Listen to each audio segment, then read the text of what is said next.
Here I come. Oh. Here I come. Oh.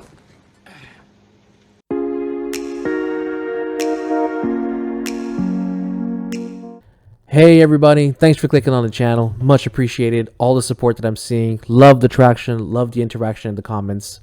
It's always nice to see. So once again, we're here today with my friend JoeyTowWolves. We're going to be diving into another best, worst, and most underrated. Joey, say hi to the crowd. Hey everybody, how y'all doing? So for those who are familiar with the segment, best, worst, and most underrated, what we like to do here is highlight what, in our opinion, we think is the actor's best work, worst work, and what we believe could be the most underrated. And today, we're going after our boy, Leo. And Leo DiCaprio. Great actor, great climate activist. We'll see what he's all about. And if you like what you see, go ahead and please leave a like. And if you want to see more, hit the subscribe button. And as always, remember that this is our opinion. It's not the end-all be-all. It's just what we think. And if you guys disagree with us, let us know in the comments. If you do agree, then once again, hit that like button. Do it. So, if we can go ahead and dive into it, Joe. Let's go ahead and start with what we think could be this gentleman's best work is. In your opinion, when you think of a Leo movie, what is your go-to? Honestly, right now it's Wolf on Wall Street. The Wolf of Wall Street. The Wolf of Wall Street, and then that was such a an eye opener, and he played it really well. He had a lot of supporting actors in that one. Even though I don't think it was his peak, because he kind of like plateaued for me a bit, where it's just like there's a certain expectancy from him, and but it was still an all around good movie itself, which I think helped, and his deep portrayal. I mean, there's still memes about it today. Him pointing at the TV, him throwing the money. It's all his memes are about that, just because of how deep he went into that character, and we can see it. And I really enjoyed it. I really enjoyed his performance in that one. Absolutely. That would be mine. Absolutely. And you know what? That's a fantastic pick. And like you said it earlier, we were talking right before we started this, and I agree with you 100%. It's really hard to pick a Leonardo DiCaprio movie that you think might be his best or his worst or his underrated. So it wasn't an easy pick for me. But for me, my favorite was Inception. I enjoyed Inception a little too much. Leo's performance in it was fantastic, in my opinion. And like you said, he has a great supporting cast in this movie. I mean, you have Tom Hardy, Ken Watanabe, I believe his name is. That he's a fantastic actor, and I won't dare say the woman's name because I don't want to get it wrong and then get banned on YouTube. So, and because I thought Inception was like, I hated that movie, so I even forgot that he even played in it. Ouch. Okay, I see how it is. Not because of him, it's just because I hated the movie, but whatever. And but the other thing, the other reason I think he was exceptional in the movie for me, and why I like this movie so much with him in it, is because of his portrayal of Cobb and how he's fighting his own psyche, trying to find his family back and that kind of stuff. And it's Chris Nolan. I have a soft spot for Chris Nolan. I'm sorry. Yeah, you have a soft spot for sucky movies. Okay. Well, fuck you. All right, yeah, cool. All right, gotcha. You have a soft spot. You have a soft spot for Martin Scorsese movies, I see. Okay. I do. So there we go. We covered his best. Now let's find out what we think his worst is. What is a movie that we don't necessarily care to watch it again? Well, for me, if I'm going first, just because of how old I am, and when I first started seeing Leo and his movies, for me, it's got to be The Beach. And I think that was more the writing and the scripting more than his acting, because it's not like his acting was bad. It was just like his worst movie that he ever did, maybe. And that was early on in his career. The Beach was just... I remember The Beach. I remember The Beach was one of those movies where you saw the box in the movie theater, in the movie store, and you just never rented it. Yeah. I mean, it was good for like, okay, they're away, the island, and then they go on, and it's funny stories, and he's trying to impress and whatever, and then he goes into his little video game thing, which nobody understood. I remember all the girls in high school at that point were all like, "Oh my god, Leo movie! I can't believe The Beach!" But and then they all like, "Oh, I hate this movie. It's so stupid." I'm like, "Okay, now I want to watch it." If the girls are saying they don't like a Leonardo DiCaprio movie, then let me see what it's all about. And I watched it. And I'm like, it's interesting at the time, but throughout his career now, I just gotta sum it up and be like, that's the one I. It's not Yeah. happening.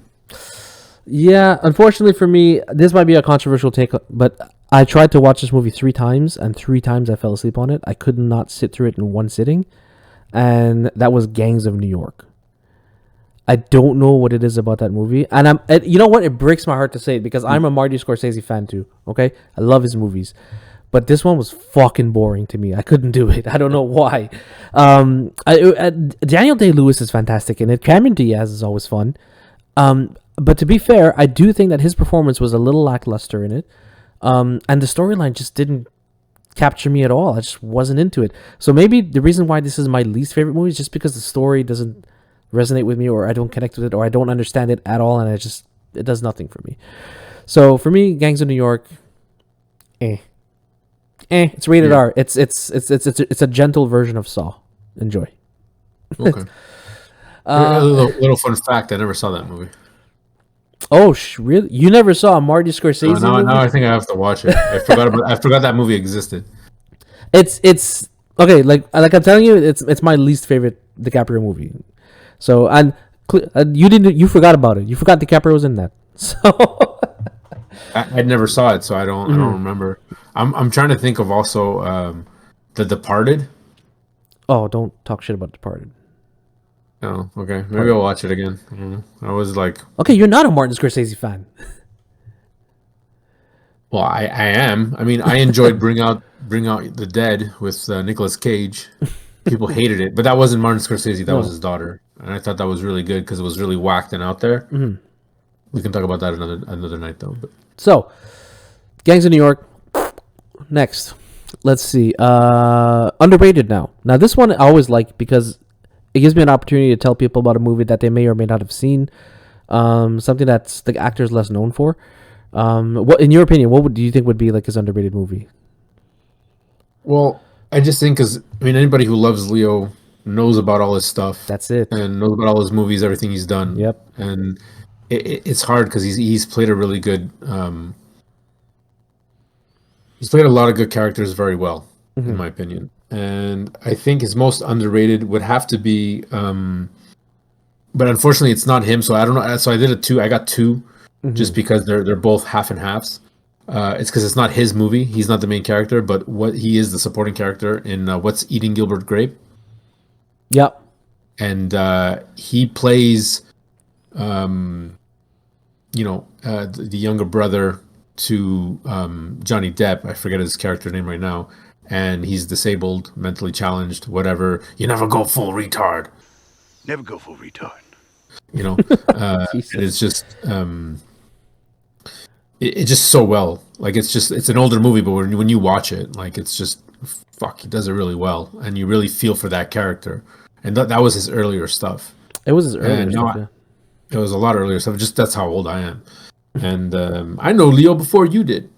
And then his second one, underrated. Again, he's not supporting actor, but you feel that you could make his own movie through those acting skills. Was the Django Unchained. Mm-hmm. The Django. Oh, I got the D is The Django. Yeah, I'm an idiot. Even though people enjoyed his acting in that one, like he just went over the top, and I don't think people would think it's underrated. But because it's not his movie, nobody I don't know if you associate Django Unchained with Leo, but definitely it's definitely a highlight point. So I kind of want to put that in there with What's Eating Gilbert Grape as his number one. Yeah. But again, it's hard. It's Leo. Like all his stuff is good. All this stuff is known. Yeah. Like it's hard to say like, oh, well, you didn't see this movie, and what do you mean? He even his minimal. He's always second character. I don't know. I like bring it up. Maybe we're gonna do some more research, but I don't know a movie where Leonardo plays like third fiddle or fourth fiddle, where he's like a character behind the character. He's always lead or supporting lead. Yeah, he's always been front stage. So I don't know how to get an underrated movie where it's like, oh yeah, remember that thing he was in. But it's like I'm saying, like I think a lot of people, especially the younger crowds, they won't know What's Eating Gilbert Grape. They won't know what that is. True, I'm pretty old. So, and we're telling them, go watch it, go see it. Yeah. So, because honestly, it is a fantastic movie. And the funny thing about doing these videos about actors and that kind of stuff that I've noticed, and I think you've noticed as well, is that you can always tell that the actor has a certain mannerism or a certain thing that they do that's them, and they bring that to their character. They do that in all their movies. What's Eating Gilbert Grape? He did not do that at all. He couldn't. He had to really be the little brother. You know what I mean?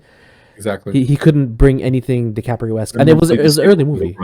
Yeah. He had to play the disabled brother. He couldn't be Leo. So that's peak acting right there. Yeah. For me, my underrated is actually Shutter Island.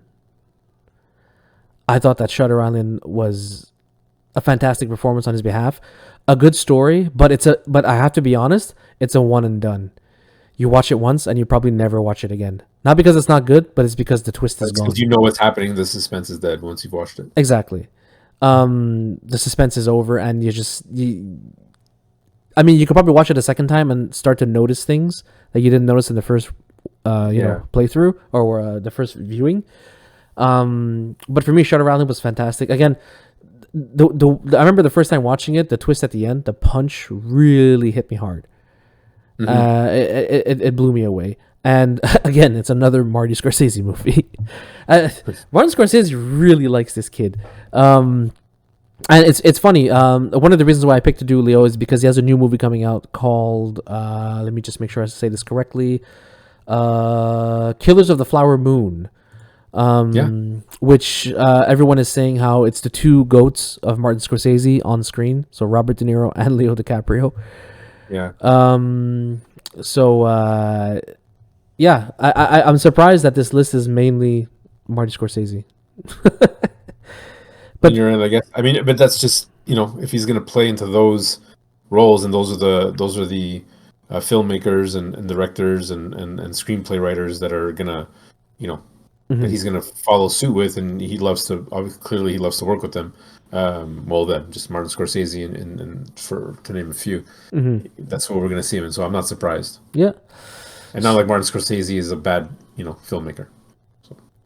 No, he's one of the peaks, even though he shit all over comic book movies. So for me, Shutter Island, most underrated, in my opinion. If you haven't seen it, give it a chance. I think you would like it. I don't think I remember the ending. I know it's a twist, but I think I'm trying to remember it, and I'm like, maybe I should watch it again. Well, it's because the ending is messed up because it's a twist followed by a twist followed by a twist. The third twist, you only notice it if you really paid attention. So yeah. Well, now you got me curious. I thought it was just that one and done twist, and I remember the first time I watched it going, "Oh yeah, whatever." No. It hits you with something that's obviously shocking, the part that everyone remembers for those who've seen it. And then you have the second twist, and then you have somewhat of another twist at the end, at the very, very, very end, right before the credits. That makes you realize, oh shit. So I thought it was a fantastic movie, good performance. And now I don't know. I feel bad that The Revenant didn't get a mention. Not that it's not a good movie. I never saw it. Yeah, it's a good movie. It's a good movie, but it apparently at some point he shows up for 2 minutes, and again Leo DiCaprio and Tom Hardy, same cast from Inception, but this time they're at each other's throats. And apparently this was based on a true story from The Revenant. So that's all we got for you guys today. Thank you so much for joining on the channel once again. I hope you guys appreciate. Once again, if you liked what you saw, go ahead and click the like button. Subscribe if you want to see more. And please, in the comments, let me know what your best, worst, and most underrated is. Always happy to hear from you guys. And we'll catch you guys on the next one. Take it easy.